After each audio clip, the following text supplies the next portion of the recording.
Hello viewers, আসসালামু আলাইকুম। আজকে ইংলিশ বাংলা টিউটোরিয়ালে আপনাদের স্বাগতম। আজকে আমি যে টপিকটি নিয়ে আলোচনা করব, চলুন একটু দেখে নিই।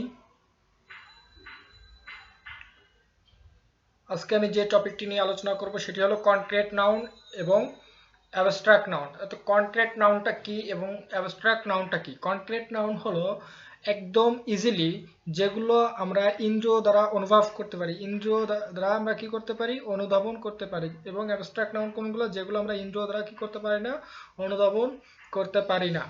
এটাই হলো কি অ্যাবস্ট্রাক্ট নাউন। এবং যেগুলো করতে পারি সেগুলো হচ্ছে কনক্রিট নাউন। চলুন একটু দেখে নিই আমরা। যে নাউনের বাহ্যিক বা দৈহিক অবস্থিতি আছে এবং যাকে ইন্দ্রিয় দ্বারা উপলব্ধি করা যায় তাকে কনক্রিট নাউন বলে। অর্থাৎ আমি যেটা বললাম যে ইন্দ্রিয় দ্বারা উপলব্ধি করা যায়, ইন্দ্রিয় ইন্দ্রিয় বলতে এখানে আপনার বোঝাচ্ছে চোখ, নাক, কান ইত্যাদি। অর্থাৎ পঞ্চ ইন্দ্রিয় দ্বারা যদি আপনি এগুলো উপলব্ধি করতে পারেন তাহলে এগুলো কি হবে? Concrete noun. যেমন চেয়ার একটা কি? Concrete noun. যেমন টেবিল, বুক, বই, এটা কি? Concrete noun. কারণ এগুলো আমরা ইন্দ্রিয় দ্বারা কি করতে পারতেছি? উপলব্ধি করতে পারতেছি। তাহলে এগুলো কি? আপনার কনক্রিট নাউন। একটু এক্সাম্পল দিই তাহলে আমরা ক্লিয়ার হবে।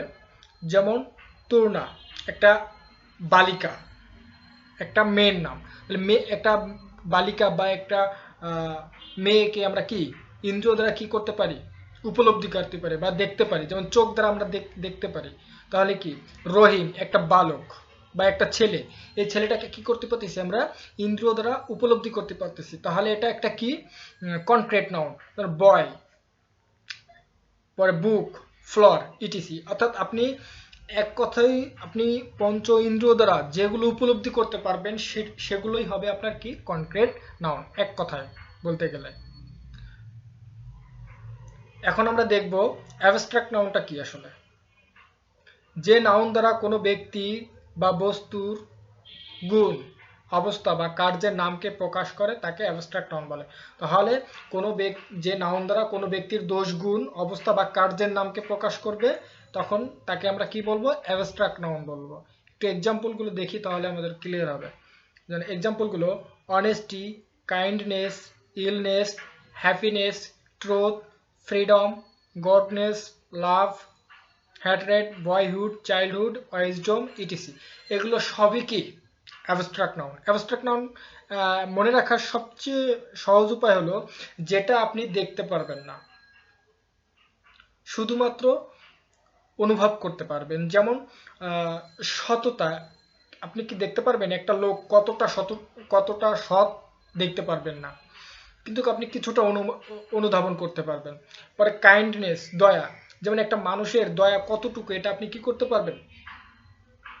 পারফেক্টলি জানতে পারবেন না, পারবেন না। ইলনেস, অসুস্থতা, এটা কি পারবেন? সুখ, একটা মানুষ কতটা সুখী এটা আপনি ক্লিয়ার জানতে পারবেন না, জাস্ট কিছুটা একটু আইডিয়া নিতে পারবেন। যেমন এ ধরনের গুডনেস, লাভ, একটা মানুষকে কতটা ভালোবাসে এটা কিন্তু আসলেই কি করা যায় না, ক্লিয়ার আমরা বুঝতে পারি না।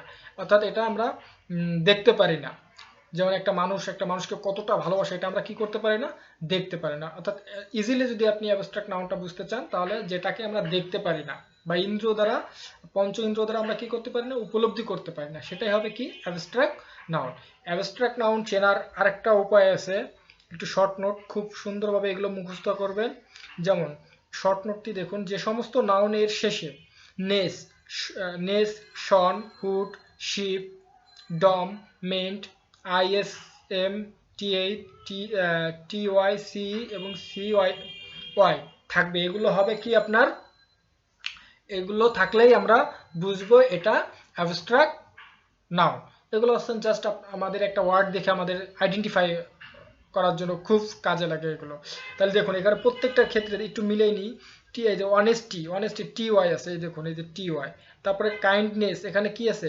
নেস আছে, তাহলে এর সাথে মিলেই গেছে, দেখুন প্রথমে নেস। তারপরে ইলনেস, এটাও নেস। হ্যাপিনেস, এটাও নেস। ট্রুথ, এই যে টি এইট, যেমন টি এইচ এবং টি এইচ, ট্রুথ। পরে ফ্রিডম, এই যে ডম আছে এখানে, এই যে ডম। পরে এরকম আরও আছে অনেক এরকম। সাধারণত তাহলে আমরা যদি কোনো নাউন এর শেষে যদি এই ওয়ার্ডগুলো দেখি তাহলে সেটা বুঝবো যে এটা কি কি নাউন?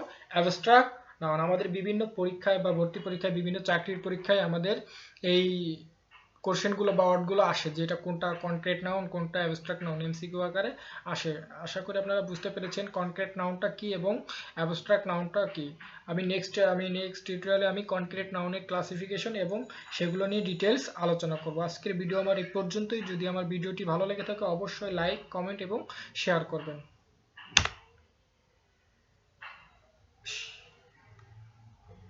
ইনশাআল্লাহ লাগাই নাই তো তালা